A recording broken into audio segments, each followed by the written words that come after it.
There is no single cause of mental illness.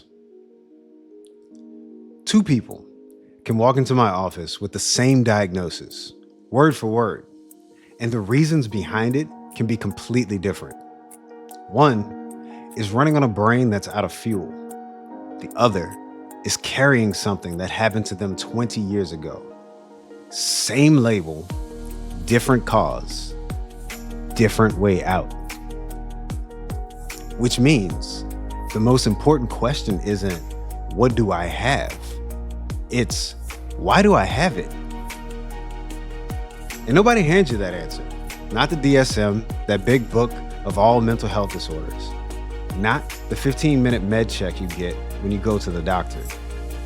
Because the answer is unique to you. That sounds like bad news.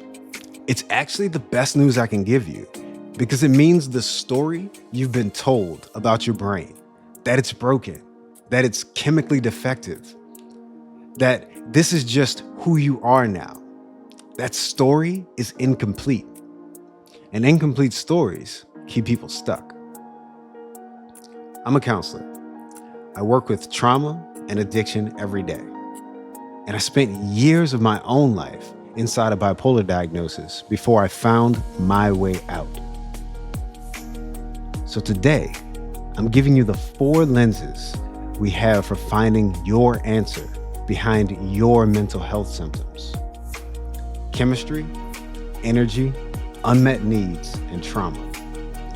By the end of this video, at least one of them is going to explain something about your life that nothing else ever has. Let's go. Here's the thing about these 4 models. They're not competitors. They're like camera angles. If 4 people film the same car accident from 4 corners of an intersection, you don't ask which camera is lying. You watch all 4 because each one catches something the others miss. Mental health works kind of the same way. Anxiety, depression, bipolar, psychosis, addiction, ADHD, each of these can be viewed through chemistry, through metabolism, through unmet needs, and through trauma. The lens you pick changes the treatment. So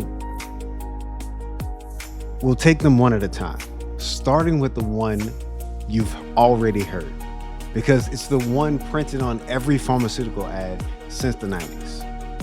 Lens 1, the chemical imbalance theory. The one that says your brain is low on serotonin. You've heard this. Depression is a serotonin deficit. The medication tops the tank back up. Problem solved. It's clean. It's simple. It fits in a 30-second commercial, which is not a coincidence because that's largely where it came from. The chemical imbalance theory took off less as a scientific conclusion and more as a marketing shorthand. It gave people permission to seek help without shame. And honestly, that part worked.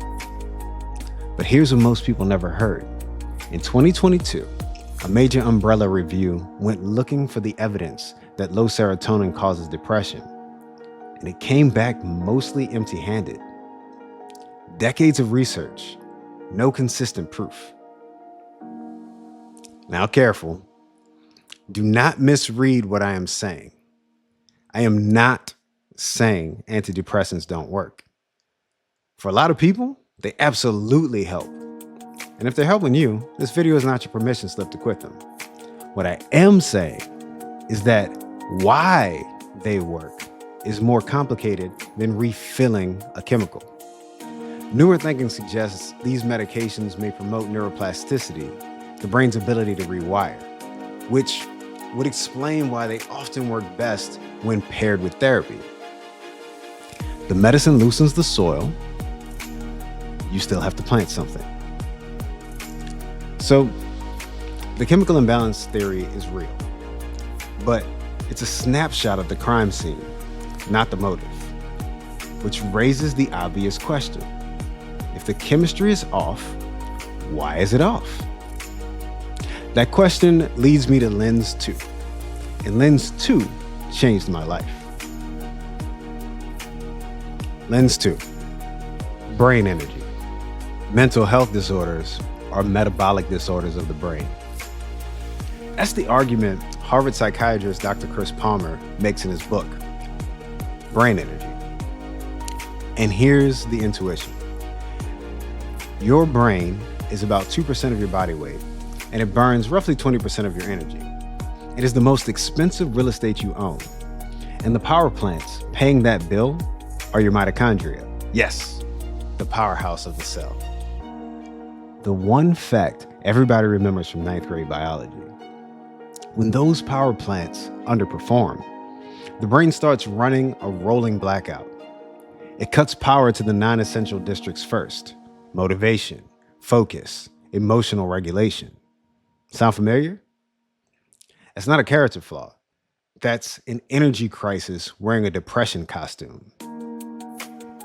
And the evidence here isn't fringe. The ketogenic diet, the metabolic intervention getting the most research attention, wasn't invented by influencers. It was developed in the 1920s to treat epilepsy in children. And it's been a legitimate medical treatment for seizures for 100 years. Psychiatry is now asking, if changing brain metabolism can stop seizures, what else can it stabilize? A Stanford pilot study put patients with bipolar disorder and schizophrenia on a metabolic protocol, and the improvements were significant enough that there's now a whole emerging field called metabolic psychiatry. I'll put more supporting studies from the Metabolic Health Initiative in the description. This is the lens that matters most to me personally, because I lived it. I suffered from bipolar disorder for years. Today, I have 0 symptoms and I take 0 medication. And the road there was metabolic. I made a whole video walking through exactly what I did and what the research says, so I won't retell it here. It's linked in the description. What I'll say is this. Nobody in the mental health system ever asked me what I was eating, how I was sleeping, or how I was moving. Not once. The brain energy theory, that lens, asks this first. But metabolism can't be the whole story either, because sometimes the brain isn't underpowered. Sometimes it's just unheard. Lens 3, choice theory. Symptoms are creative attempts to meet unmet needs. This one comes from psychiatrist William Glasser, and it is one of the most provocative of the 4. So stay with me. Glasser said every human being runs on 5 basic needs: survival, love and belonging, power, freedom, and fun. And quick clarification on power, because it's not what it sounds like. Glasser didn't mean dominating people. He meant significance, competence, mattering. In other words, meaning and purpose. If that phrase rings a bell, it's because I made an entire video on purpose, and there's a reflection exercise on the Find Purpose page of OmniPsyche.org. Check it out in the description. When people tell me their life feels gray, pointless, we're usually not looking at a serotonin problem. We're looking at a power problem, in Glasser's sense, a purpose deficit. Now, here's the provocative part. Glasser argued that when these needs go chronically unmet, the brain gets creative, and its creations can look like mental illness. He tells a story of a young woman who started hearing voices right before she was supposed to begin medical school. She was hospitalized. Most clinicians would see a disease. Glasser got to know her, and it came out that she was secretly dreading med school. What she actually loved was substitute teaching. When she gave herself permission to follow that passion, the voices stopped, and they didn't come back. I have watched versions of this in my own counseling work. Clients who develop delusions after long stretches of total isolation. The brain needs connection. And if it can't get real connection, it sometimes will manufacture company. Clients whose sex addiction is really a belonging strategy. They stopped believing genuine connection was possible, so the brain found a counterfeit, meaningless sex. The symptom is the brain doing its job with the materials it was given. The empowering flip side: if a symptom is a strategy, you can replace the strategy. Figure out what needs are starving and what would feed those needs in a healthy way. There's one situation where just meet your needs falls painfully short.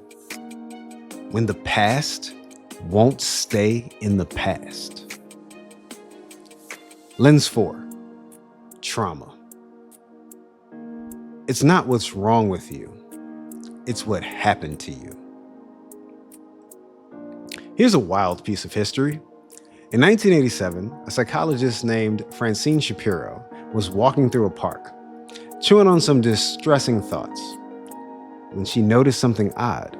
As her eyes moved rapidly back and forth, the thoughts lost their sting. She got curious instead of dismissive. And that walk eventually became EMDR. Now, one of the most researched trauma therapies in the world. I'm trained in it, and I use it with clients regularly. Here's the theory underneath it. Normally, your brain processes experience and files it as memory. It happened, it's over, lesson stored. But when something overwhelms the system, the file never finishes processing. It gets stored raw, with the original images, emotions, body sensations still live inside it. So when something in the present brushes against that file, you don't remember the past, you re-experience it. Your body reacts like it's happening now, because as far as that unprocessed file is concerned, it is. This is why the trauma lens quietly explains so many things wearing other labels. For example, that social anxiety that spikes around certain kinds of people, for a lot of folks, that's not a personality trait. That's an old file firing. I made a full video on how social anxiety can actually be treatable trauma, and it pairs with the communication and connection page on the site, if this is your lens. EMDR and rapid variants like the flash technique help the brain finish the filing job. The memory doesn't disappear, it just finally becomes a memory instead of an ambush. So, there's 4 lenses. Chemistry says the signal is off. Brain energy says ask why and check the power supply. Choice theory says the symptom may be a strategy for an unmet need. Trauma says the past may still be running in the present.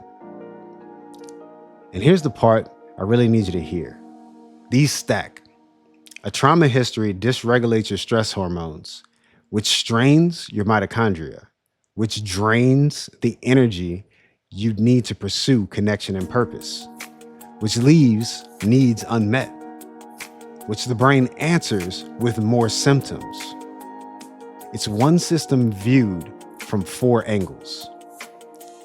That's exactly why the one-size-fits-all treatment fails so many people, and why understanding your angle matters so much. This is also why I say mental health is a skill. Skills have components you can actually train. How you fuel the brain, how you sleep, how you meet your needs, how you process what happened to you. None of that requires you to be broken. All of it requires you to be informed. 2 honest caveats before we close. First, none of this replaces professional care. If you're struggling, and especially if you're in crisis, reach out. 988 in the US, call or text. Second, Don't change or stop medication based on a YouTube video. That's a conversation with your prescriber, not with me.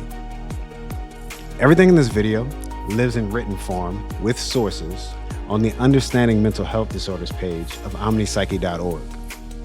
While you're there, the Find Purpose page has the reflection exercise for the Glasser lens. And Better Sleep and Mental Calm cover the daily skills that support the metabolic lens. If one of these 4 lenses just explains something about your life, tell me which one in the comments. I'm Michael Shedrick. Mental health is a skill. Let's keep building yours.